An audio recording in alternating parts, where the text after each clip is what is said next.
जय जिनेन्द्र। स्वागत है आप सभी का हमारा विशेष कार्यक्रम समस्या एक समाधान अनेक। जी हाँ, समस्या एक समाधान अनेक। मैं हूँ डॉक्टर प्रिया जैन। मैं डॉक्टर प्रदीप जैन। मंत्र therapist, vastu expert and astrologer. आप सभी का हार्दिक अभिनंदन करते हैं, वंदन करते हैं, स्वागत करते हैं। हम इस कार्यक्रम के माध्यम से आपकी समस्याओं का समाधान देने का पूरा प्रयास करते हैं, लेकिन फिर भी कुछ कमियां रह जाती होंगी, कुछ शब्दों की कमियां रह जाती होंगी। हम कुछ कहना चाहते हैं, आप कुछ और समझना चाहते हैं। हर व्यक्ति एक दूसरे को अपनी अपनी दृष्टि से मूल्यांकन करता है। आप भी पारिवारिक जीवन में रहते हैं, सामाजिक जीवन में रहते हैं, समाज के साथ रहते हैं, तो आपका भी मूल्यांकन कोई व्यक्ति किस तरह से करता है, आपको कैसे जानता है, कैसे समझता है। हर बार आप हर किसी को संतुष्ट नहीं कर सकते। यहाँ जरूरत है हमें अपने शब्दों को संभालने की, अपने भावों को संभालने की, उन शब्दों पर गौर करने की कि क्या कहा जा रहा है, उसका अर्थ क्या होगा। हम मूल अर्थ तक तो पहुंचते नहीं हैं और अपने मन में नई नई धारणाएं अब विकसित कर लेते हैं। नतीजा यह होता है कि परिवार में, समाज में विघटन हो जाता है। हमारी बात को सही तरीके से समझना, परिवार वालों की बातों को सही तरीके से ना समझना, यही समस्याएं बन जाती हैं और हम अपने उद्देश्य और लक्ष्यों से बहुत दूर चले जाते हैं। हम अपने परिवार से बहुत पीछे छूट जाता है हमारा परिवार। क्या करें कि जिससे हम जो कहना चाहते हैं वो बात सही तरीके से सुनी जाए, समझी जाए और हमारी बात का मूल्यांकन सही तरीके से हो। आप जो बात कहना चाहते हैं अपने लिए, अपने परिवार के लिए, अपने सगे संबंधियों के लिए, अपने समाज के लिए, वो बात आपकी पूर्ण रूपेण, आपकी बातें सभी लोग सहमत हों। आज समस्या सिर्फ इसी बात की है कि मैं कहना तो कुछ और चाहता हूं, सामने वाला अर्थ का कुअर्थ कर देता है।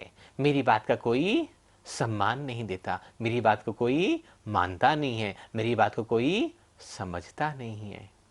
क्या ऐसी परिस्थितियां आप सभी के साथ नहीं है? निश्चित ही आप सभी का जवाब होगा, मेरे साथ भी तो ऐसा ही होता है। मेरी बात को सुनता ही नहीं है, मेरी बात को समझता ही नहीं है, मेरी कोई इज्जत ही नहीं करता, मेरे तो परिवार वाले ही मेरी बात को नहीं मानते, मेरे तो अपने लोग ही मेरी बात को नहीं मानते। और इस लॉकडाउन में बहुत सारे ऐसे डेली कॉल्स आते हैं जिसमें लेडीज कहती हैं, जो मेरे हस्बैंड हैं, जो मेरी फैमिली है, वो मुझे समझ नहीं रही है, मेरी बात को सुनता ही नहीं है कोई भी। घर में इतना मिसकम्युनिकेशन चल रहा है, इस चीज़ की कोई लिमिट ही नहीं है, जिसके कारण एग्जाइटी हो रही है लोगों को। लोग घर छोड़कर बाहर जा रहे हैं, लोग सुसाइड कर रहे हैं। वो क्यों हो रहा है? क्योंकि बात आपस में अंडरस्टैंडिंग की जो पावर है हमारी, वो उसमें कहीं ना कहीं डिफ्यूज हो गया है, उसमें कहीं ना कहीं कंजेशंस आ गई है। तो क्या करना चाहिए आपको? आप सभी सोच रहे होंगे कि कोई ऐसा मंत्र दिया जाएगा जिससे सारे परिवार के सदस्यों को कंट्रोल कर लिया जाए। ऐसा ही सोच रहे होंगे? नहीं, हम कोई ऐसा मंत्र नहीं दे रहे आपको कि जिससे आप अपने परिवार पर दबाव बना सकें, कंट्रोल कर सकें। हम एक ऐसा मंत्र दे रहे हैं आपको आज जिससे आपकी बात को सही तरीके से समझा जाए, आपका कम्युनिकेशन का स्किल अच्छा हो जाए, आपके भाव क्या हैं, शब्द क्या हैं, उन सभी शब्दों और अर्थों पर सामने वाला ध्यानपूर्वक सुने और तब विचार करे। तो आओ बात करते हैं भक्तामर के 21वें नंबर काव्य पर। सबसे पहले भक्तामर स्तोत्र का 21 नंबर काव्य हम समझते हैं, इसका अर्थ, वर्ड टू वर्ड अर्थ समझते हैं। 21 नंबर न्यूमरोलॉजी के हिसाब से 3 नंबर, 2 और 1 3। बृहस्पति। यूनिवर्स में सबसे बड़ा ग्रह कौन सा है? बृहस्पति, जुपिटर। तो उसी की हम बात कर रहे हैं, उसी को हमें समझना है आज। भक्तामर स्तोत्र का 21वां नंबर काव्य। मन्ये वरम हरिहरादय एव दृष्टा, दृष्टेषु येषु हृदयन् त्वयि तोषमेति,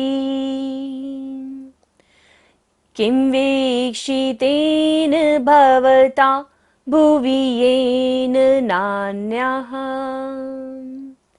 कश्चिन्मनो हरति नाथ भवान्तरेऽपि। मन्ये, वरम, र के ऊपर बिंदी और बाद में क्या है? ह। तो बिंदी का उच्चारण क्या होगा? म। मन्ये वरम हरि, छोटी की मात्रा है तो इसको हमें लंबा नहीं लेंगे। मन्नेवरम हरिहरादय एव दृष्टा, दृष्टा री की तरह दृष्टा, दृष्टेषु दृष्टेषु येषु हृदयन। य के ऊपर बिंदी और बाद में क्या है त, त्वयि त, त थ द ध न होता है बिंदी के बाद, तो बिंदी का उच्चारण क्या होगा न। दृष्टेषु येषु हृदयन त्वयि तोषमीति। किम, क के ऊपर बिंदी और बाद में क्या है व, य र ल व होता है, बिंदी का उच्चारण क्या होगा म। किम वीक्षितेन भवता भुवि येन नान्यः। विसर्ग है नान्यः पर, तो सारी सांस को हमें बाहर छोड़ना है, विसर्जन करना होगा। किं वीक्षितेन भवता भुवि येन नान्यः।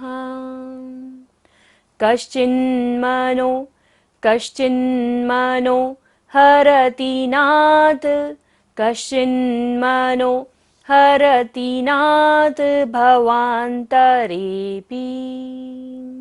तो अब हम वर्ड टू वर्ड अर्थ समझते हैं। मन्ने मीन्स मैं मानता हूँ। वरम, वरम मीन्स श्रेष्ठ। हरिहरादे मीन्स अन्य देवी देवता, विष्णु, महादेव, आदि देव। एव मीन्स ही। दृष्टा, दृष्टा मीन्स देखे गए। दृष्टेषु देखे जाने पर। येषु मीन्स जिनके। हृदयन मीन्स मन, हमारा चित्त, हमारा मन। त्वयि, त्वयि मीन्स आपके संबंध में। तोष मीन्स संतोष को, साइलेंस को, संतोष, पीस। मेति, मेति मीन्स प्राप्त होता है। किम मीन्स क्या प्रयोजन है। विक्षितेन, विक्षितेन मीन्स देखना, देखने से। भवता, भवता मीन्स आपसे। भुवि, भुवि मीन्स पृथ्वी पर। येन, येन मीन्स जिससे।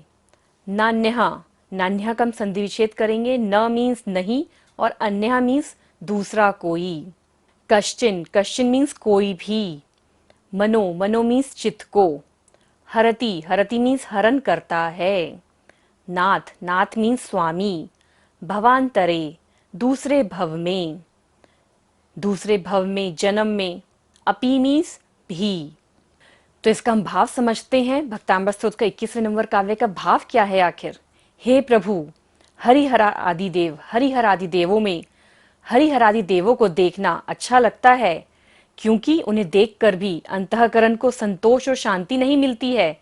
देख रहे हैं, अच्छा तो लग रहा है, लेकिन हमारे अंतःकरण को कैसा लग रहा है, संतोष नहीं मिल रहा है। क्यों? क्योंकि उनके अंदर जो राग है, द्वेष है, जो उनकी मलिन मुद्रा है, उससे हमें पूर्ण शांति नहीं मिलती है।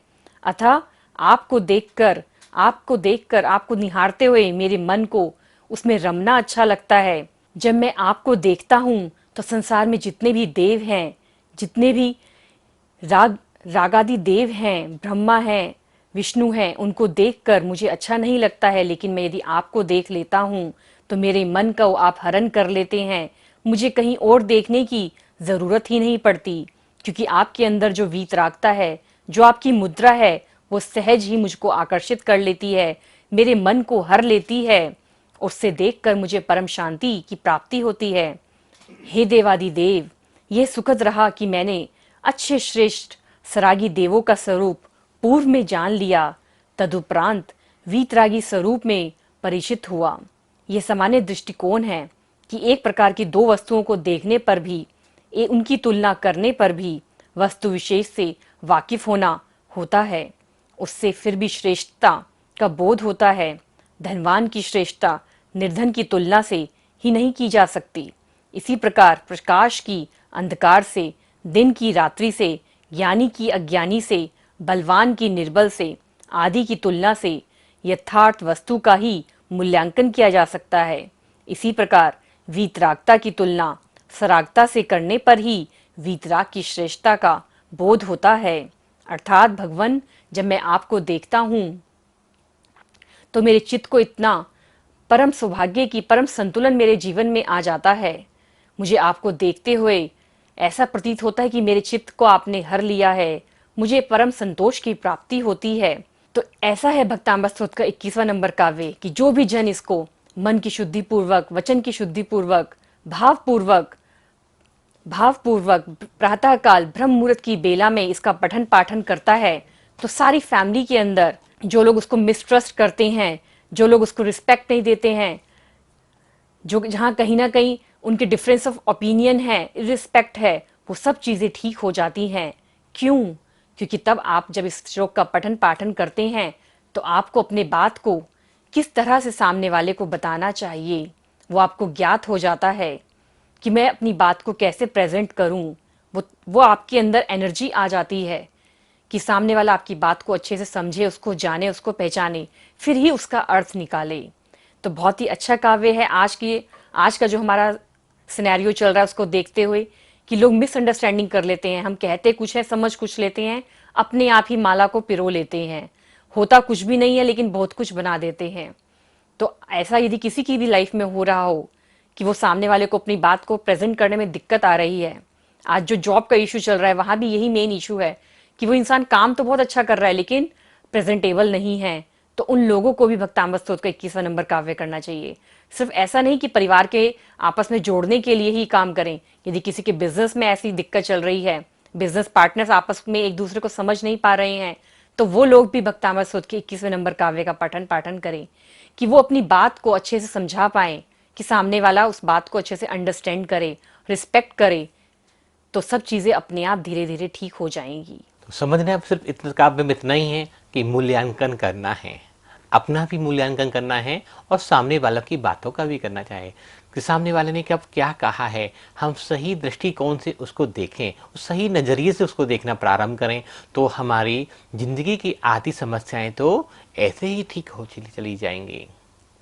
इस काव्य के माध्यम से जैसे आचार्य मानतुंग स्वामी किसी देवी देवताओं की निंदा नहीं कर रहे, उनके बारे में गलत नहीं कह रहे, लेकिन मूल्यांकन कर रहे हैं कि जब मैंने उनको देखा तो मैं तृप्त नहीं हो पाया, लेकिन जब मैंने आपको देखा प्रभु तो मैं पूर्ण रूपेण तृप्त हो गया, शांति रस मेरे अंदर प्रकट हो गया। जब ऐसे ही जब हम अपने परिवारजनों को देखें, अपने सामाजिक जनों को देखें, अपने रिलेटिव्स आदि को देखें, अपने बंधु वर्ग को देखें, तो अंदर से वो शांति रस प्रकट होना चाहिए, वो आनंद का रस प्रकट होना चाहिए। तभी हमारा परिवार एक रूप से जुड़ सकता है, एक दूसरे के साथ सुखद रिश्ते निर्वहन कर सकता है। जैसे उदाहरण दिया कि रागी और वैरागी वितरागी देवताओं में, जिसने एक बार चक्रवर्ती की गाय का दूध पी लिया हो तो क्या वह दूध के दोहन को कभी पी सकता है? कदापि नहीं। जिसने अपने परिवार को में सुखपूर्वक जीवन व्यतीत कर लिया हो, वो क्या संसार में कहीं और रह सकता है? बिल्कुल नहीं। संसार में सुख नहीं हो सकता। अगर सुख मिल सकता है तो केवल और केवल आपके अपने परिवार में ही मिल सकता है। अपने परिवार को छोड़कर हम दूसरों की बातों में आ जाते हैं, दूसरों की सुनने लग जाते हैं, दूसरों पर भरोसा करने लग जाते हैं और अपने पारिवारिक जन हमें अच्छे नहीं लगने लगते। तो ये ठीक ऐसे ही है जैसे एक बार किसी ने चक्रवर्ती की गाय का दूध पी लिया, उसे दूध की बनी हुई खीर खा ली हो, तो वह अन्य गाय का दूध कभी भी नहीं पी सकता, उसे स्वादिष्ट नहीं लगेगा। लेकिन कब? जब आप अपने पारिवारिक मूल्यों को समझना प्रारंभ करेंगे, जब आप अपने परिवार को रेस्पेक्ट देना चालू करेंगे, जब आप अपने परिवार से जुड़ना चाहेंगे, जब आप अपने परिवार का मूल्यांकन करेंगे, तभी आपका परिवार आपका सही नंबर दे पाएगा, आपको सही आपका मूल्यांकन कर पाएगा, तभी आप उस परीक्षा में पास हो पाएंगे। काम करना है, हमें सबसे पहले अपने अंतरंग को बदलना है, फिर हम दूसरों को बदलने की बात करें। आचार्य तुलसी एक सूत्र देते थे, निज पर शासन फिर अनुशासन। जो निज पर शासन कर लेता है, जो अपने आप को समझ लेता है, जिसने अपने आप पर कंट्रोल कर लिया, वो अनुशासन में रहना सीख जाता है। दिन में ऐसा कोई दिन नहीं जाता होगा जब हमारे पास इस बात के लिए कॉल्स नहीं आते, मेल्स नहीं आती कि मुझे अपने पारिवारिक सदस्यों को कंट्रोल में करना है। हम किसी को कंट्रोल नहीं कर सकते। हम कर सकते हैं तो सिर्फ निज पर शासन कर सकते हैं। हम अपने आप को कंट्रोल कर सकते हैं। अपनी इच्छाओं तृषाओं को कंट्रोल कर सकते हैं। जब हम इन पर कंट्रोल करना सीख जाएंगे, जब इन पर अनुशासन करना सीख जाएंगे, अपनी ज़बान पर अनुशासन बोलना सीख जाएंगे, तो जीवन की आधी से अधिक समस्याएं तो स्वतः ही खत्म हो जाएंगी। कुछ भी नहीं करना। और यही जो काव्य है भक्तामर का, सर्वाधीन कारक है, सर्व सौख्य प्रदायक है, सब सुख के देने वाला है।